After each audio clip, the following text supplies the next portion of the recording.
Alexa, copy paste the terrible game against Mallorca to that of Celta Vigo.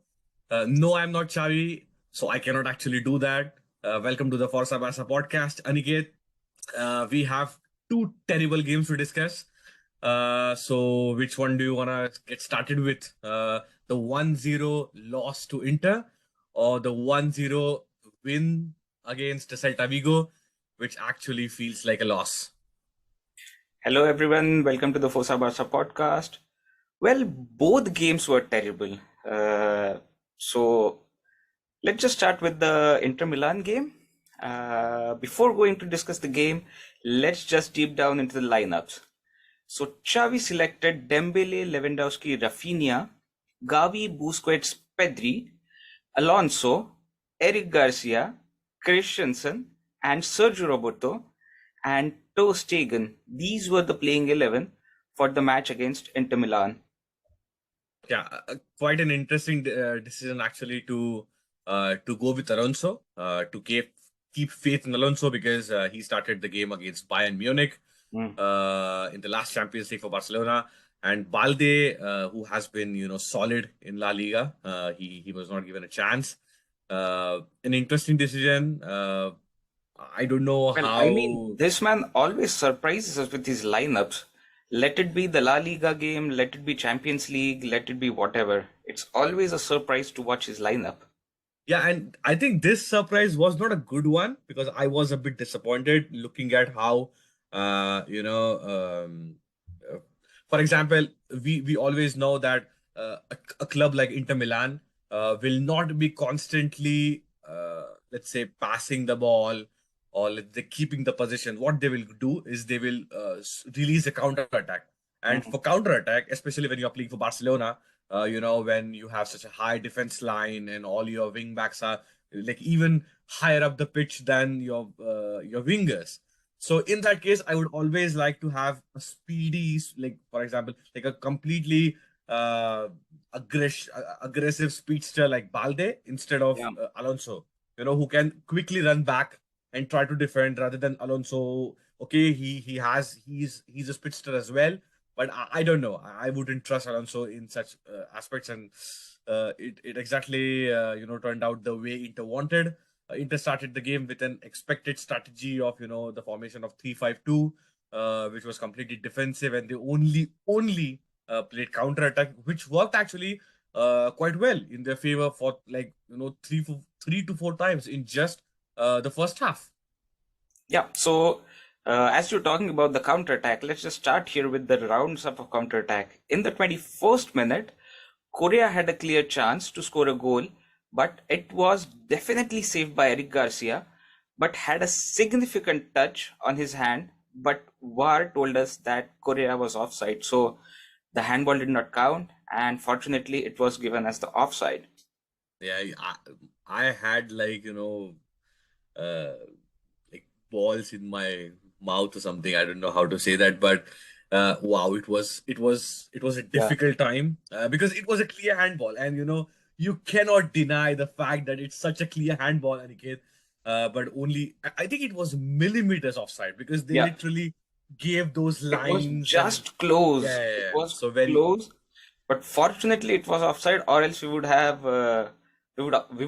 the difficult time since the 21st or 22nd minute in the match. Yeah, and then as I said, the counter-attacking went on.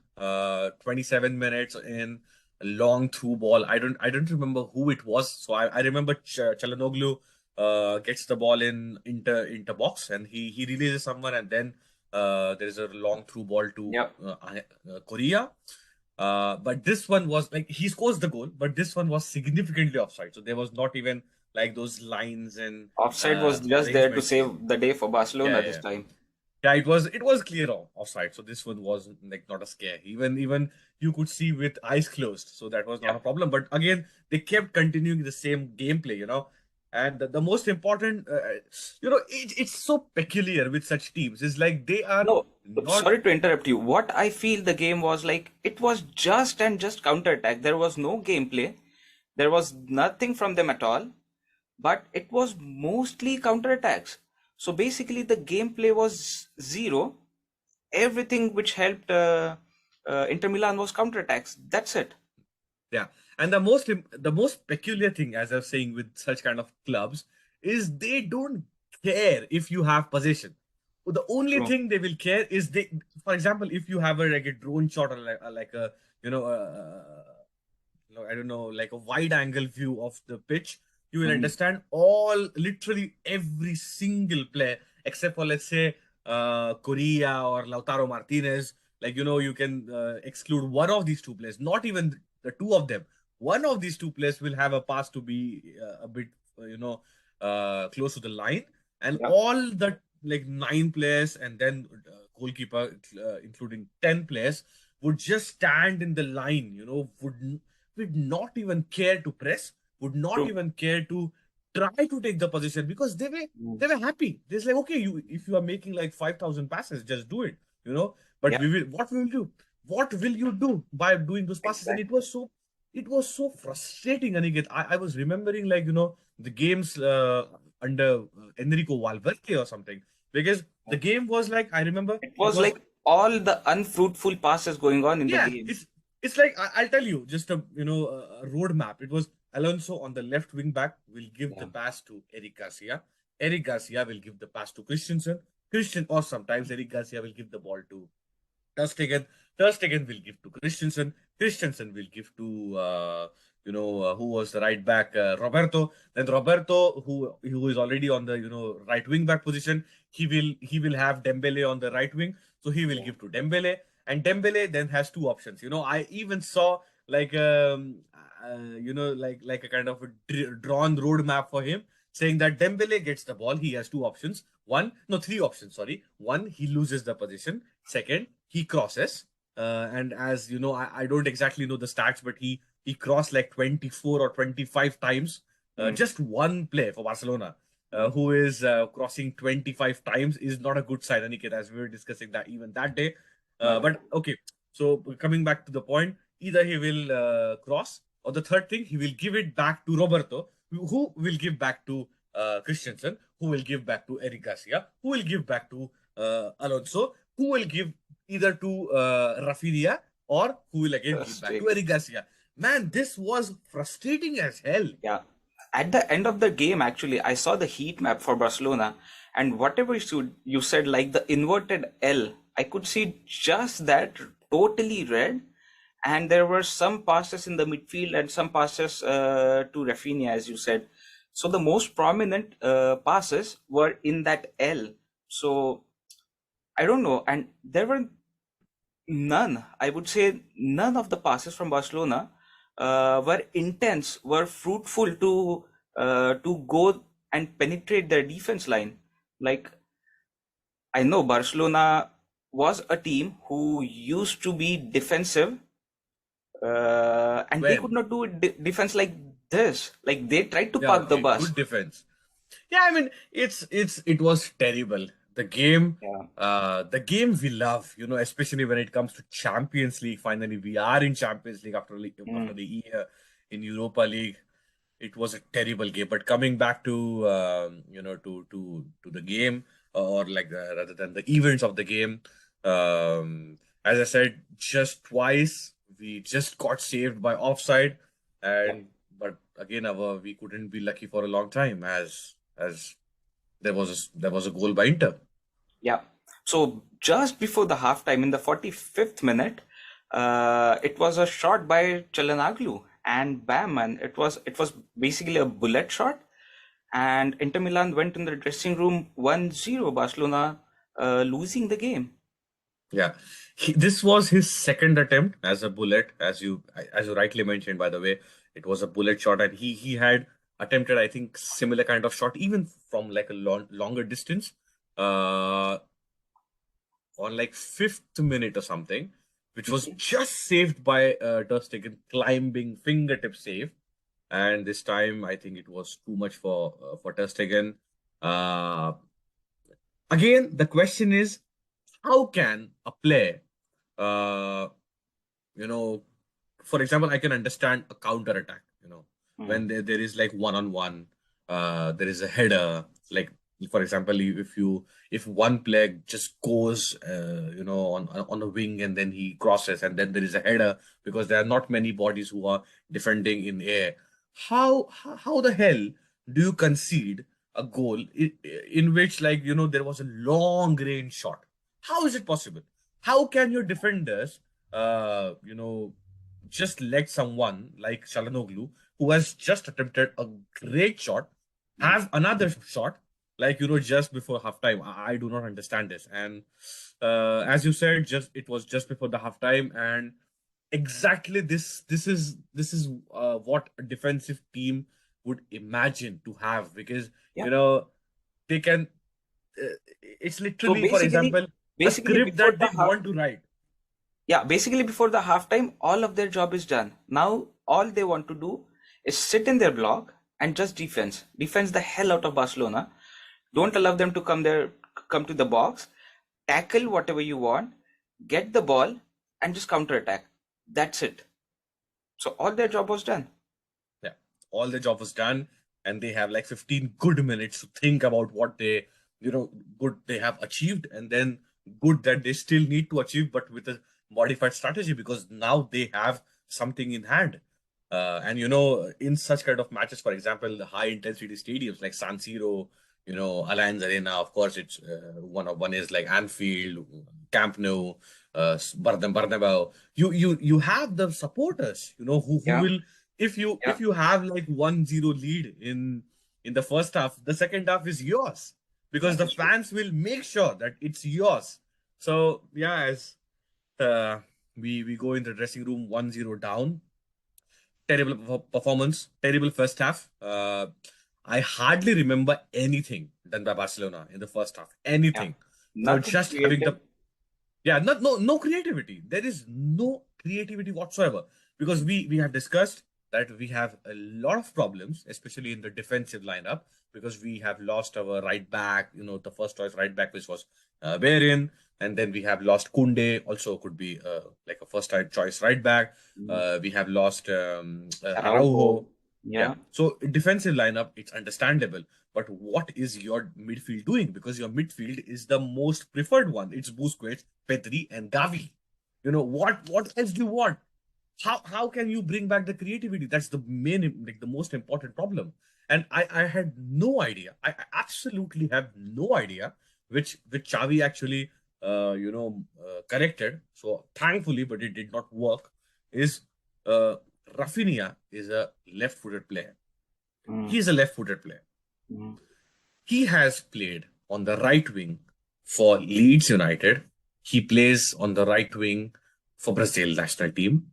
Uh, okay, I understand that sometimes, because Dembele can play with both the feet, and sometimes, switching the wings could be harder from the defense perspective, because there could be, for example, the defenders, the fullbacks for the opposition team might have some strategies for their counterparts. Like, for example, the right back will think, okay, I have to defend against Dembele, who could be a left wing. And so changing the wing could, modify, and then they could destroy the strategy. But for solid 30 minutes or 40 minutes, I would say, Rafinha was playing as a left winger. yeah. He was completely harmless on the left wing. He is completely harmless on the left wing. And Dembele, who was actually, yeah, so I have no problems for Dembele. He was playing quite well from the right wing, but he can actually play from the left wing well as well. Yeah. So this was a modification made by Xavi, I think, in the end of first half or in the beginning of the second half. But again, nothing happened. Yeah, Nothing as happened. as they went out in the second half, the team was basically unchanged.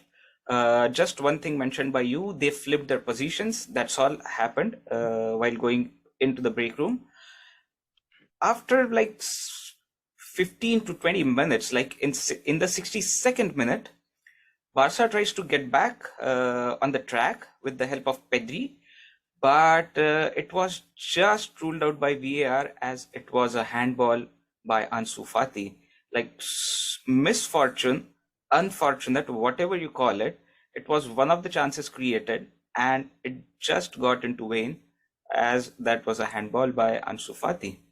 Yeah, now I think this began the scandalous night which happened in Milano or at San San Siro, Siro. because according to the new rules Hmm. mentioned by FIFA, so first of all, I don't think uh, no, I don't think anyone, literally any single person in the world, he could be the president of UEFA, he could be the president of FIFA, or I don't know, he could be, some guy who's playing on the Well, streets with why why are one you leg. thinking? Why are you thinking about all those big people? Just think about the referee on the pitch. Even the referee on the pitch, he would have like, They no, they have I no don't know. clue about the handball rule. What is a handball rule? What is a handball rule? How do you like define a handball?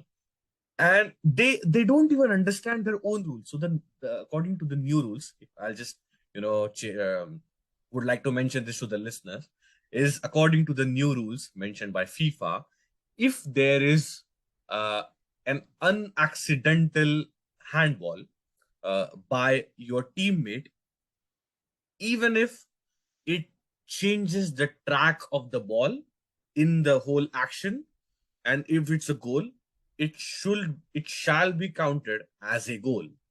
Hmm. It's not a handball because it's Hmm. unaccidental. So it's clearly mentioned. It was just modified this year, and the referees are not even qualified to understand their own rules and execute their own rules. Are you kidding me? Is this a joke? This is a high intensity, high stake game. It's a Champions League game. It's not a friendly where you can, have time to. And they had so much time on VAR. Yeah. It's not that it was just an instinctive decision. No, it was a VAR decision. They're Exactly. experts which are sitting there. How do you and even everything will be explained by just looking at Inzaghi's reaction. If you looked at the guy, he looked like, he looked like a dog who just stole from fridge or something, like a chicken, a chicken wing from the fridge, whose face is completely telling the guilt, completely showing off the guilt, because it was unbelievable, Yeah. unbelievable. Yeah. And then even to okay, so actually before discussing that, because it will take a long time, there was all the substitutions which made by Xavi were also a bit weird. So first of all, a very bad thing happened for Barcelona once again. A big injury crisis which is happening continued. 58 minutes, PK has to substitute Christensen because he gets an injury. I think he tries to go on but couldn't. So he Yeah. finally asked for a substitution. A Yeah. terrible feeling, Aniket. I mean, PK, who started as a fifth center back in the squad, okay, fifth, now has to be one of the only two center backs which is available for Barcelona. So I mean, Unfortunate. Like, yeah, yeah, the international break has been so bad for Barcelona that, my God, the defense line which we were praising couple weeks ago, everything is gone. No yeah. Araujo, no Kunde, no Christensen. Everyone is injured. In the attacking, we don't have Memphis. Frankie de Jong was injured for this game. So, phew, a Yeah, bad international window for Barcelona. yeah, and 64th minute. mm, Sorry to cut you. 64th minute. Fati was replaced by Raphinha, and Balde was in for Alonso. yeah. So, Fati came in for Rafinha. Rafinha sorry, Fati came in was for playing, yeah. Raphinha, and Balde was in for Alonso. And in the 83rd minute, Frank Cassier was brought in for Gavi. So Yeah. these were the set of substitutions for Yeah, this a game. smart substitution for the Yeah. last one, because Gavi, I remember he just had got like a yellow card in the 76th minute. So I Mhm. think, yeah, looking at the way Gavi plays, very passionately and very emotionally, it's very easy for him, to pick To up a get the yellow card. second And one. Yeah. right now, with all the injury crisis and the crisis in the creativity front, we absolutely don't want to lose like one of the midfielders, because that would be a crisis, like a terrible, terrible crisis. But Yeah. anywho, uh, let's talk about the most important scandal which happened for Barcelona. 89th minute. Very, very clear handball by Dumfries. Mm-hmm. When the Dumfries and Ansu Fati both were going in to head the ball, and the same reaction was given by Dumfries as it was given by Inzaghi in the first scandal. And uh, you know, guess what, Aniket? The referee does not even think that this shout, which can completely change the course of who qualifies, even after looking at the VAR, he does not decide, he does not think that even going to the screen is worth it to have a look at it.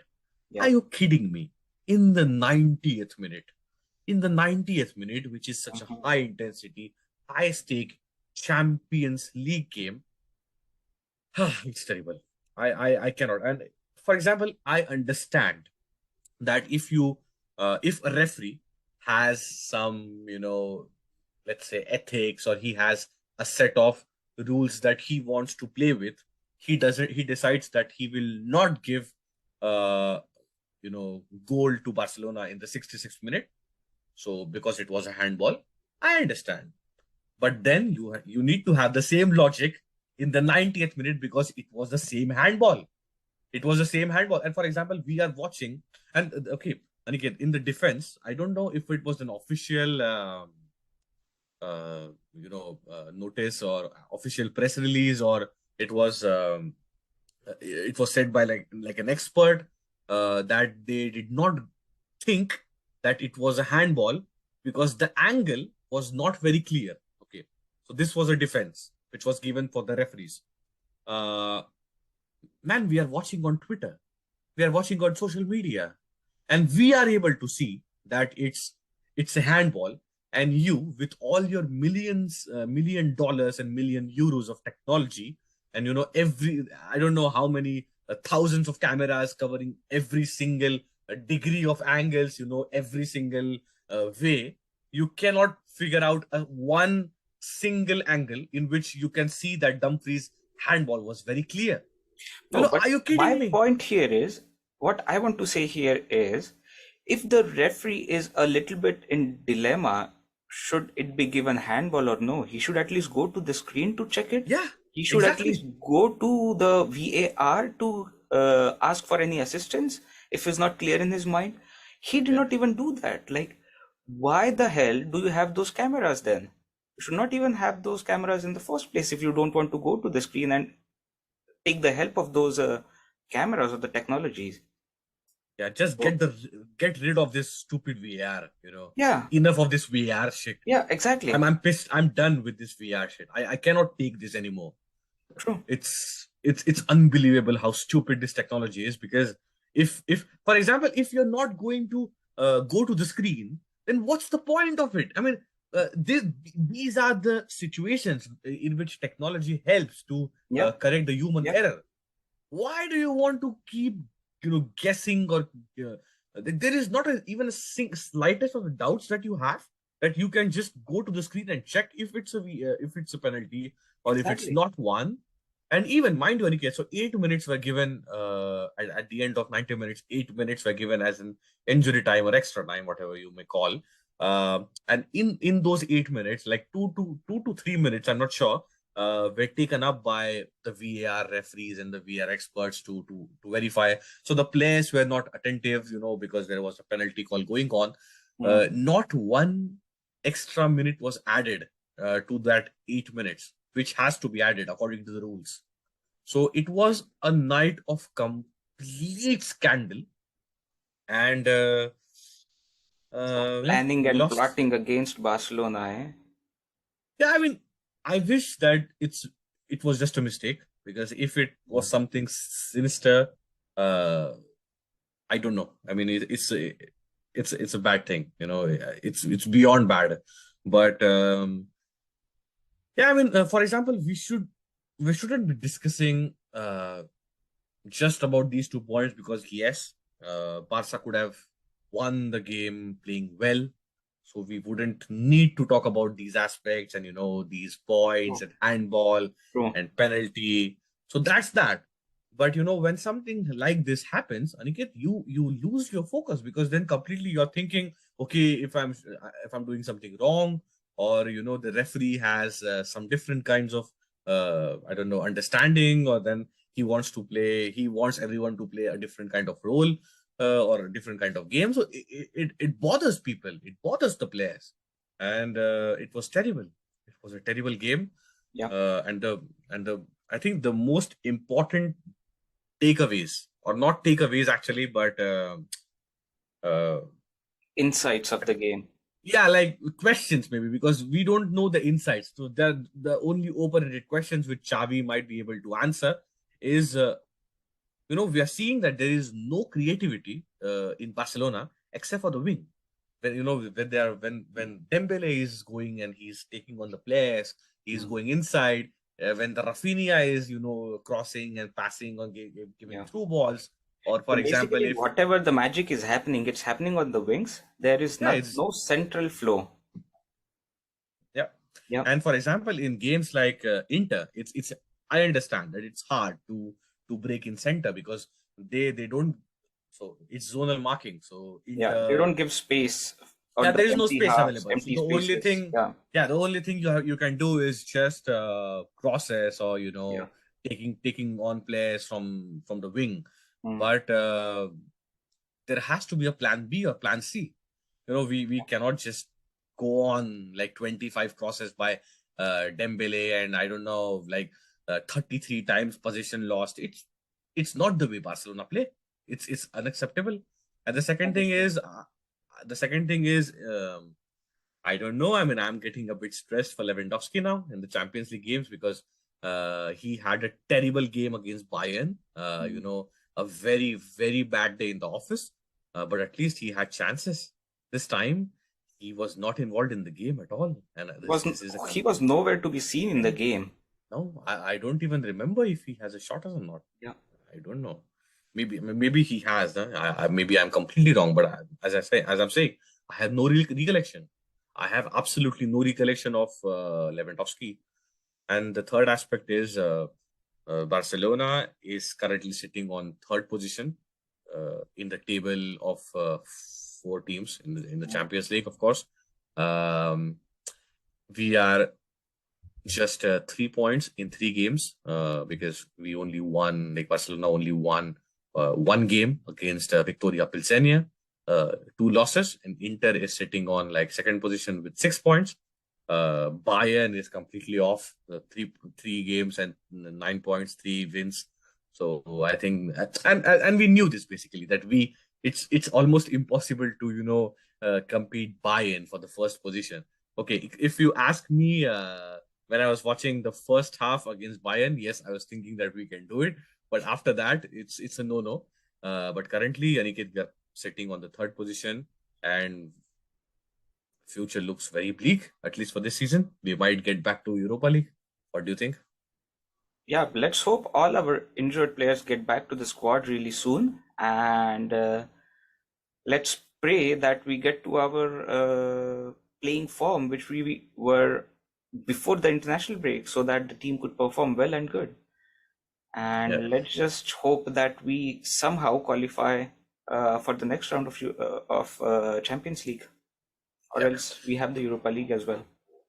So mathematically, Barcelona, of course, can still qualify, Yeah. because, uh, for example, let's consider that Barca win every single game, so they qualify on their own.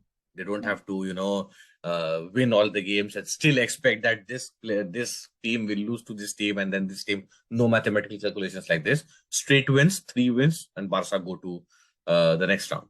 Yeah. Uh, if realistic chance, is Barca lose to Bayern. Which is going to happen. I am. So okay, yeah. Looking at current Barcelona, it will happen. But okay, so let's presume that Barca will lose to Bayern, and Barca. Let's presume that Barca will win against Victoria Pilsenia, which I believe will be a hard game because it will be the last game against Victoria Pilsenia in Pilsenia. So it will be a hard game because you never know, the Eastern European stadiums are quite small, and the fans are very loud and they are very passionate. It's a passionate thing, and it's hard to go across the globe, not across the globe, of course, in this case, but across the continent, let's say. But and then so they win against Victoria Pilsenia, and they win against Inter in the coming week, or in this week actually, because we have already crossed, at least for me, it's already Monday. So they win against Inter with a margin of more than 1 goal, because they lost to Inter by 1-0, and believe that Inter will lose to Bayern also. Yeah. It's which might happen because Bayern will have their home game. But the problem here, Aniket, the problem here, Aniket, is Bayern's game for Inter is the last game. So until then, Bayern will have been qualified for good. Already qualified. So they won't 5 games, even, 15 points. Yeah. So they will not start their main team. That's a big problem. Yeah. So if Inter win that game as well, I don't know. It's gonna be a tricky season. Lot more work for Xavi to do, lot more training sessions, and yeah, it's going to be a difficult season for Barcelona. We all knew that this was the group of death for sure, but didn't expect this. Yeah, it's going to be a group of hell now because of all those injuries and the international break. Yeah. Difficult week, difficult games, difficult season. Yeah. So let's move on to the next segment of this episode, which is man of the match, team man of the match for the Bayern, for the Inter game. I beg your pardon. So I think it's Pedri, because he was trying to do dribbles and trying to even score that goal, which for me stands actually. So it's his goal. Well, basically, he was the most creative player on the pitch for Barcelona. Yeah, because Dembele could be the close second with 24 of his crosses and some dribbles, but again his effectiveness, so it's quite a sad thing. But anyway, so talking about the next match in this week, Barcelona hosted Celta Vigo on Sunday, and that one was also one of the terrible games I have seen in this season. Without wasting any time, let's just dive into the lineups. Interesting lineup selected by Xavi for this match.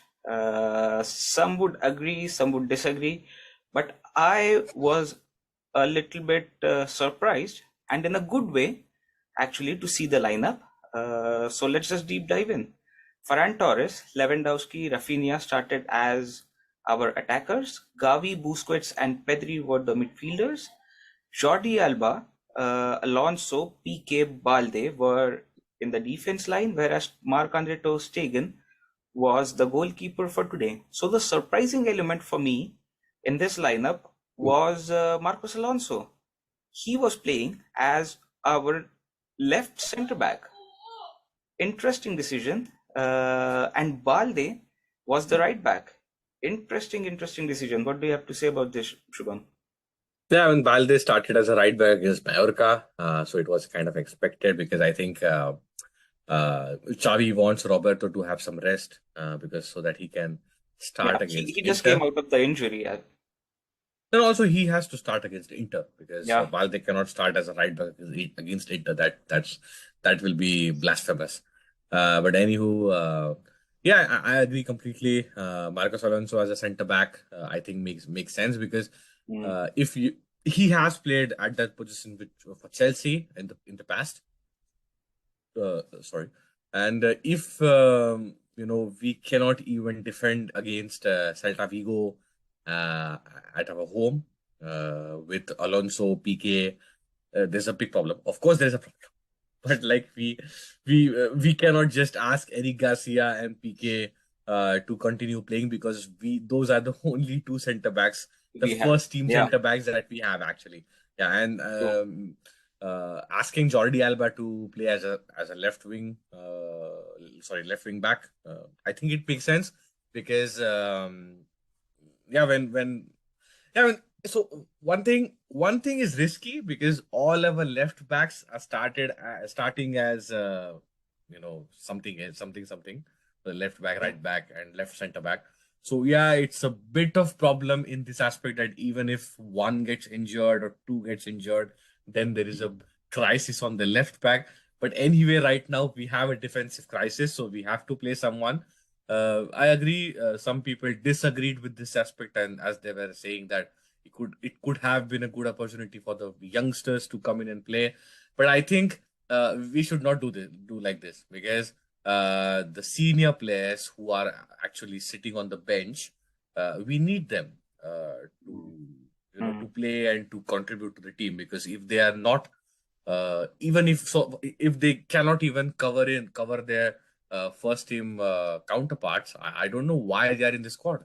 Just ask them to leave, ask them to retire, or I don't know, cancel the contracts. I don't agree with these experts and pundits saying that no, it wouldn't make sense to start PK or Jordi Alba. I think it was a good decision. Yeah. Even for me, playing Alba was a good decision. Even playing Alonso on that position was a good decision for me, to be honest. Starting PK, we have no other choice. Starting PK, so PK was also a good decision. To be honest, there was not many things to do for the defenders in this game because, well, at the end there was a hell lot of things to do, but in the start, first 20 minutes, it was basically Barcelona's attack, and that was all seen in the first 20 Yeah, it 25. was a typical game. Yeah, so Yeah. 7 minutes in, um, typical those one of the gorgeous crosses from Alba to Ferran this time. Unfortunately, it was Ferran. If it could have been Lewandowski, Mm. was a goal. But yeah, Ferran he gets the ball and I think he misses it. He just tries to skim it, which doesn't work, goes out, a miss. Nothing more. 13 minutes again, the same guy, Ferran Torres, on the ball. Busquets find the ball in the middle, passes it to Ferran. The same result, he misses again. 17th minute, it was Gavi from the left wing, crosses it to Raphinha, who was in the center running for the ball, does not get the ball to Raphinha. Instead, it was intercepted by Unai Nunez, who was one of their good defenders in this lineup for Celta Vigo, but deflected by him. Pedri just happened to be there at the right time at the right position, and it was just a tap in for him. Boom, Barcelona 1-0. Barcelona in lead just in the 17th minute. So until now, we have had like 3, 4, 5 chances which we created in the first 20th minutes, and Yeah. out of those 5, we could convert one. That was a good ratio for me, to be honest. If you are creating 5 chances, if you are getting one goal, a good goal conversion ratio. So that's it for the goal. Barcelona leading the game 1-0 in the 17th minute. Yeah, it was a it was a goal. It was like I mean, a bad clearance. Yeah, I don't know. It was. I don't know, it man. was I just, cannot.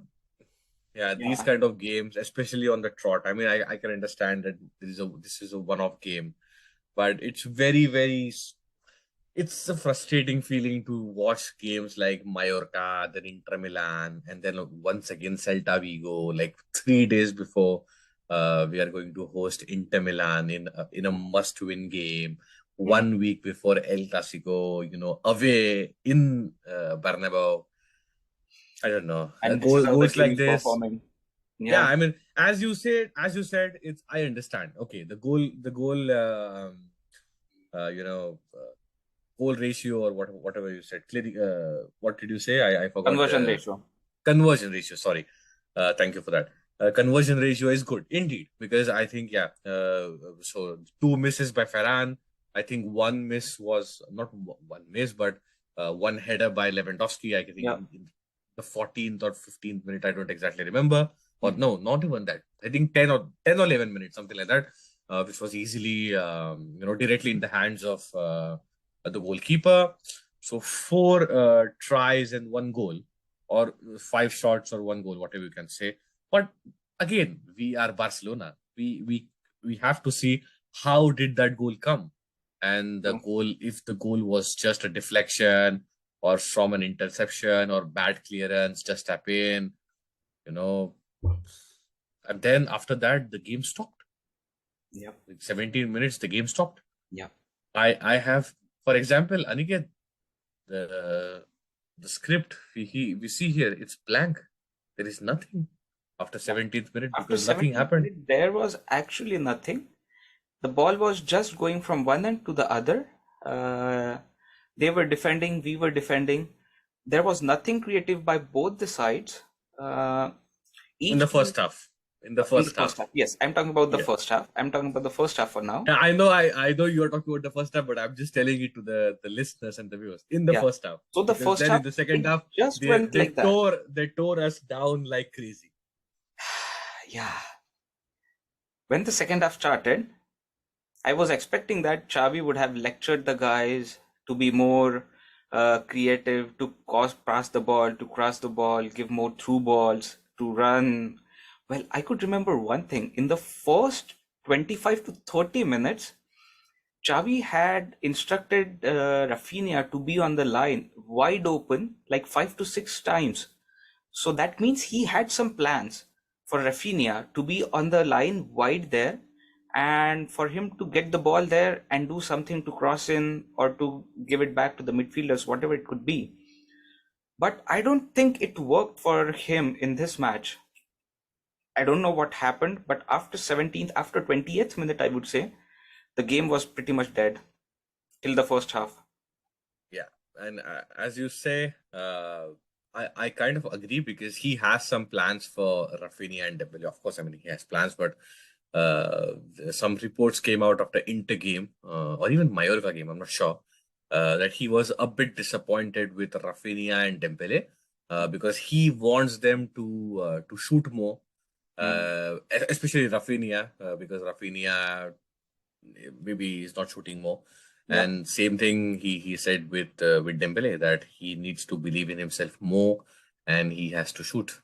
But unfortunately, they are not trying. I don't know, or maybe they are lacking confidence. They should take some confidence from Ferran Torres of how to shoot maybe, and then things will go smoother for them. I don't know what will work, but any inspiration comes from the unlikeliest of places. Aniket, as they say. Yeah. So, first half, 1-0, Barcelona go to the dressing room 1-0 with, I don't know, with some satisfaction, or as you say, Xavi must have given some lecture. They come back for the second half. 54 minutes there is a corner. I don't remember who took it, but mostly it should be, Dembele or Rafinha because it was from the left hand side. Uh, I think PK gets the ball. He's just inside the box of Celta Vigo. He gets the ball and he has a little kick, a lovely little kick, tries to shoot the ball. The ball, I'm not sure because the angle they were not showing, so I cannot be sure. So because I will not speculate, I'll just make all the facts very clear.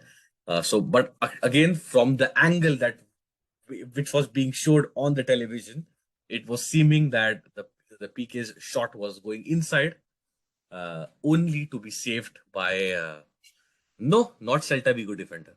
No, no, no. Yeah, you could, one could. expect that when we say that only to be saved by keeper or Celta Vigo defender. No, you are wrong here. Let me just tell that it was Ferran Torres. So Ferran Torres blocks the ball, blocks the shot going in by PK, gets deflected. Somehow Lewandowski finds the ball. I don't know if it directly came to him or there was like some kind of mix Series and of match. And deflection. Yeah, series yeah, of deflection. And so yeah, he gets Lewandowski the gets. ball. He gets the ball. He's very close to the left post of the box of the goal. Sorry, and he tries to tries to flick the ball inside, but only to be saved by now the right phrase, but the goalkeeper fingertip saved. The ball goes away. It could have been a corner. No, no corner. Why? Because Ferran Torres, while he defended the wonderful shot by PK for Celta Vigo, he was standing offside. My bad. I should not say much about this guy, but he was playing off. He was just offside there, and you know. The game changed after that because I think after that maybe Celta Vigo believed that it's not Barcelona's day. The ball is not going inside, so let's go and let's fight. And this is what happened in the last, I don't know, 40 minutes or 35 minutes. Is every single minute we were able to see that Celta Vigo was trying to attack every single minute, and Ter Stegen, my man, he came up. Yeah. He Yep. came as big as possible. He came as I mean, I think in all the games which we have watched, Aniket, and we have given TFB man of the match to Ter Stegen in the last, at least in this season. I think this was the best game for Ter Stegen. Yeah. I mean, Yeah. he Today was was one of his yeah, best not games. one of his. I think one for me it's the best this Yeah, season, for this undoubtedly. season, no doubt. But in his career, I'm talking about Okay, personal of course, yeah, Curry, career. one of his best games. Yeah, yeah. So what was happening? Uh, Celta Vigo, they just took the ball, they just ran through the wings, crossed it, passed it in the center, got the ball to the box, and shotted the ball from there. Two important players. One is Iago Aspas, and the other one is, I can't remember his name. Javi Galan. Yeah, Javi Javi Galan. Galan. So Javi Galan, he kept our wingers in his pocket in this game Yeah. for sure. He was not even letting Raphinha to cross the ball. He was totally in his pocket. So Javi Galan was one of the players to watch, and second one was Iago Aspas. I don't know how the ball came to Iago Aspas, but every time I saw, whenever whatever the player is, he passed the ball to Iago Aspas and he shoots it towards the goal. I mean, how could you do this? It was Barcelona's home game, and they were trashing Barcelona out in this game. Yeah. We were fortunate enough. The woodwork saved us, Ter Stegen saved us, offside saved us, but Yeah. none of our defenders could save us. No, I think it was not because of the defense. It was just Barca lost. Yeah, Barca lost the mentality. It's yeah, all about mentality. It's all about surviving. And I remember there was one amazing tackle by PK, just to mm, because I think Ter Stegen wouldn't be able to save that goal if it would have been shot yeah, by Palencia or I don't remember like which kind of striker or what striker was standing at the time. But it was saved by PK. But except for that, I think there was not a problem of defense. The problem was Barca somehow forgot that how to play football yeah, because there were no position. Aniket, in the second half. So after this 54 minutes, because which we talked that PK had a shot and then which was somehow blocked. I think there was one more shot which came by Dembele, which came yeah. from Dembele. I'm sorry, and that was so I think he and that goal, that shot was just one of those shots which we try in FIFA Just the because regular shots. It was saved yeah by the no yeah goalkeeper easily, just right in his yeah hands. Nothing for you goalkeeper. remember those shots where we are thinking, oh, it's 3. Oh, sorry.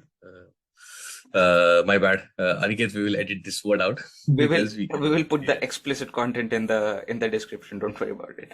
Yeah, but you know those FIFA games where we realize that, oh shit, we haven't had a shot like for 30 minutes or 45 minutes, so we somehow need to get a shot, so we get a position and we just press the button, and yeah, the regulation shot, which we know it will never go inside, but just for statistic, that's it. And then after that, no shot, no shot. Second half was as terrible as Barca lost to probably Bayern in the 8-2 game. It was as terrible. If it was not for some fortunate circumstances and Ter Stegen and PK, we would have been down 4-1, 5-1. I don't know how many ones, how many goals. So, Yeah, very truly terrible. fortunate. Truly fortunate today. Nothing much to add about the game. Triple substitution, 63rd minute. Fati for Ferran, Frankie de Jong for Pedri, and Dembele for Raphinha. 63 minutes. 77th minute, Roberto in for Balde, and 86th minute, Eric Garcia in for Jordi Alba. So these were all the substitutions. Xavi used all the 5 substitutions in the game. But the result was same. It was still 1-0. Unlucky night for Celta Vigo for sure. If you compare the expected goals, it would have been much more higher for Celta Vigo than Barcelona. Yeah, actually, let me pull out that start because it could be interesting. Yeah, because at the end of the game, what I was thinking, at the 89th minute, actually, the woodwork happened, if I'm not wrong. Just correct me if I'm wrong. I can remember it was 89th minute, the woodwork happened. And after 89th minute, when they added 6 to 8 more minutes, I was like, oh no, why they added 6 more minutes? 6 more minutes of defending. And man, that 6 more minutes was even terrible. They were just attacking, and it was going difficult and difficult for Barcelona to defend. Yeah.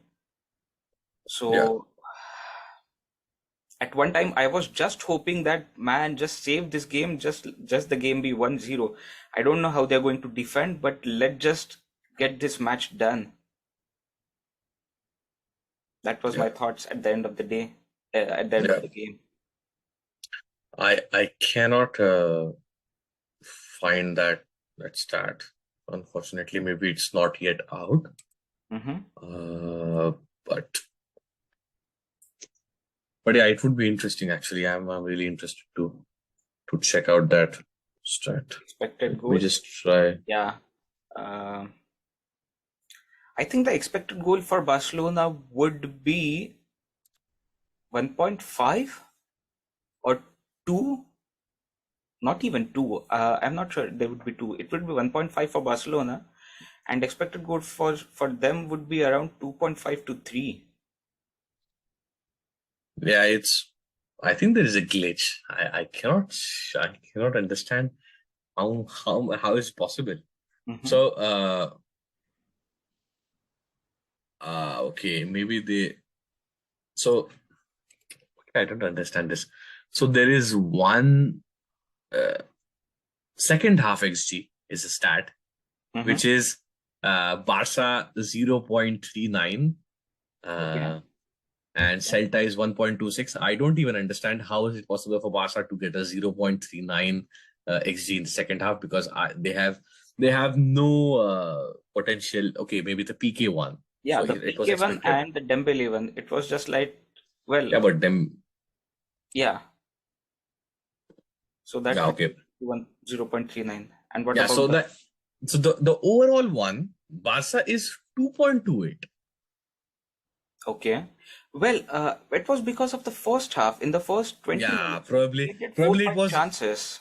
it was because of Ferran's misses that Yeah, yeah. the expected the XG thing for the overall game is 2.28 versus 1.44 that for Celta Vigo. Mm-hmm. And then the first half actually was so good, Aniket, you can see. So 1.89 XG for Barca's first half Yeah, versus 0.18 Celta Vigo. yeah. 0.18, and then they completely mesmerized the whole footballing world by completely changing the way they played in the second half Yeah. with a 1.26 xg, close to, I don't know, 6 times what they had in the first half, and then Barca dropped by Yeah. like six Because at times, the end of the game, I was five pretty sure times. that Barcelona are not going to score any goals. I Yeah, was pretty much sure. yeah, So yeah, yeah. that's what happened. It was quite sad. But anywho, um, this Yeah. and I think according to some of the facts, they are saying that this is the worst second half XG performance this season. Yeah. So Yeah. yeah, I mean things are going really downhill, Aniket. I think Xavi needs to do something, and they need to somehow revive the creativity, especially when it comes to Gavi, Pedri, and Busquets, because I mean, at least we should be focusing on things we are strong and we have resources for. Yeah. There is no point in crying for something which we don't have. Mm. So yeah, but anywho, moving on, man of the match. Next segment we discuss. It's in as I wrote in the script. Aniket, with bold and with capital letters. It's Ter Stegen. Without No doubt him, we about. would be No losing doubt three. about it. Yeah. We would be Without losing him, the 3. game was gone. It would have been easily 2 or 3 to 1 for sure. Yeah, yeah. So let's quickly move on to the next segment, Aniket, which is TFB ratings. So Aniket, can you please tell us your ratings for this game? Yeah, the ratings for this game are a little bit on the sixes and sevens side. So let's just start. I'll start with Ter Stegen. He gets a really good score of 9 just because of his saves. When Ter Stegen was pointing at his lower back, it was like someone. I just kept my hand on my heart. I'm like, please no, Ter Stegen, not at this time of the season. Please no, please no. And fortunately, he still continued the game. So for Ter Stegen 9, Jordi Alba 6, Alonso 6, PK 7, Balde 6, Pedri 7, Busquets 6, Gavi 7, Raphinha 6, Lewandowski 5, and Ferran Torres. I gave him a score of 3. Uh, I could have given him a score of 1 or 2, but I would give him 3 just because he improved from what he did the last time. So this time, what the shot he missed, he played it the grounded one instead of going it high up in the air. So just for his Yeah, improvement, 1 point more. yeah, that's true. That at least if he's trying to improve, I Yeah. think it's not enough, but at least He's doing something. somewhere. Yeah, he's doing something. So Yeah, 3 for Ferran but Torres. such games are really difficult to analyze, especially the last one. So Xavi said something very interesting. He said that for example, the 2 points he said. It's so first one is it's very important to win games which we don't play good. Yeah, A very important point, because to win a trophy you cannot play beautifully every single day. So I completely understand. yeah, And the second point he said is, in such matches, if we make it 2-0, then the game finishes, because now the team does not have the belief to come back twice, or true. like to make it 3 to win the game. Yeah, So yeah, completely agree. it was, yeah, and then you can easily imagine that if it was one of the goals by Ferran Torres, or that Lewandowski's header went inside, or Mhm. PK's goal would have gone inside, then the game was over, because Yeah, then you will see a plethora of goals. So I understand with Xavi. I understand Xavi. I relate with what he's saying. But it's important to score that second goal. We exactly. cannot just say that if, and I mean, the game does not rely on ifs and buts. That's what I'm saying. True. Yeah. So yeah, enough of Celta Vigo. Let's move on to the last segment of our podcast, which is TFA penalty shootout. In this segment, we will discuss about all the transfer rumors and all the administrative stuff which happens around Barcelona. So Aniket, I will get started on the economic front. Barca Socios, they have approved Barcelona's budget and economic levers for the current season. Of very good news. President Laporta, he was a little bit in in bits and pieces after the refereeing. So he said, referee against Inter, it was really embarrassing. That's why I am firmly committed for the Super League because it will be much more professional. It was a statement after the game. Yeah. Umtiti made his Lecce debut against AS Roma today, but unfortunately with a loss of 1-2. Barcelona have sent their scout to follow Diego Dalto on multiple occasions. 20 million fee is reported for him. Yeah, he's a talented right back who plays for Manchester United.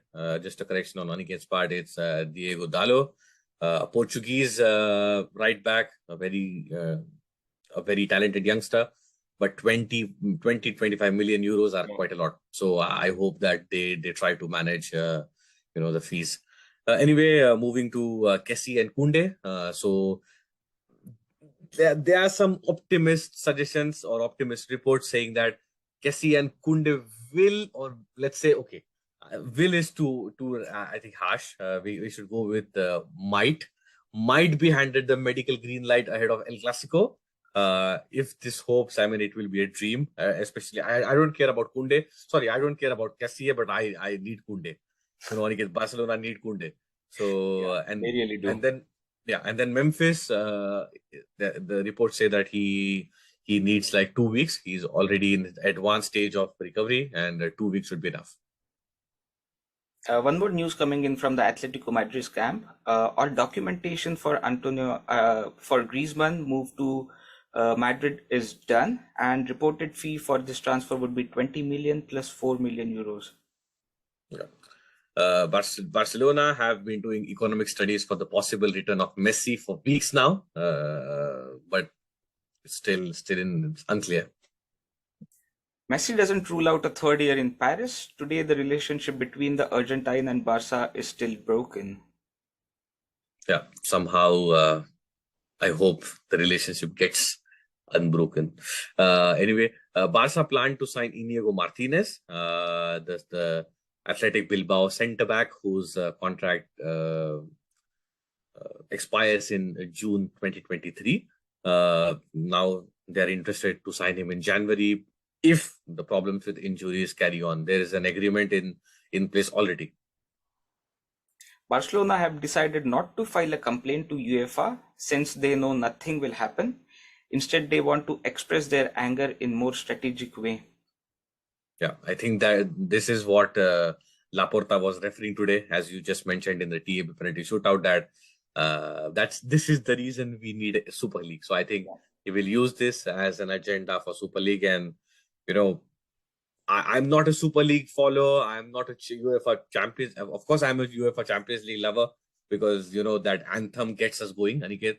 And I mean, we have set our mobile ringtones for years on UEFA Champions League. So, we love UEFA Champions League, but if this is the standard of such an important tournament, I think there are changes which have to be made.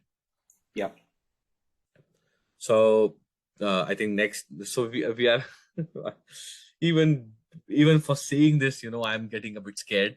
So the next two upcoming games for Barcelona is Inter Milan on Wednesday, at Camp Nou, and the second one is El Clasico at Bernabeu in Madrid on Sunday. So the most important matches probably, or the most important consecutive matches we will play in this season. And the way we are playing right now, it's quite difficult, but I hope Kunde comes back. Yeah. And, interesting matches, interesting schedule for Barcelona for next week, Inter and El Clasico. Really difficult matches to win, but it's a must-win. Both of them are must-win matches for Barcelona. So let's see how it goes. But how the team is performing right now, I don't know. I'm a bit shaky about both of them, to be honest. Yeah. So, anywho, we are actually in talks with a podcast. They are a new podcast like us, who is a Real Madrid podcast actually. So we are planning. Actually, we are talking with them to do an El Clasico preview, mostly on Thursday. So we'll be actually talking to them on their channel. So we are still discussing if we will, have the same episode which we will release here, or it will be just on their, platform. So we are still discussing, but please stay tuned, and the information will be very, very soon. The information will be, out very, very soon. So stay tuned for the next episode. Yeah, for the next episode. We will surely be back after the El Clasico to discuss Inter Milan and El Clasico. So Aniket, next week either we will be, I don't know, we will be on fire or we'll be completely under like the water deep inside. So I hope that we are on fire and we are not underwater. But to all the listeners, you can listen us on Spotify, Amazon Music, Apple Podcast, Google Podcast, and so on. And to all the people who watch us on YouTube, please like our content, subscribe to us, share with your friends, especially when it's El Clasico. You can share with your friends who support Real Madrid. We'll be doing a preview with the Real Madrid podcast as well. So, you can follow them. So we'll give all the information very, very soon. So yeah, that's it. I think, Aniket, it has been a long podcast. Thank you so much for talking to me. And Forza Barca. Like, share, comment, subscribe. Forza Barca. Good night. Good night. Barca! Barca! Barca!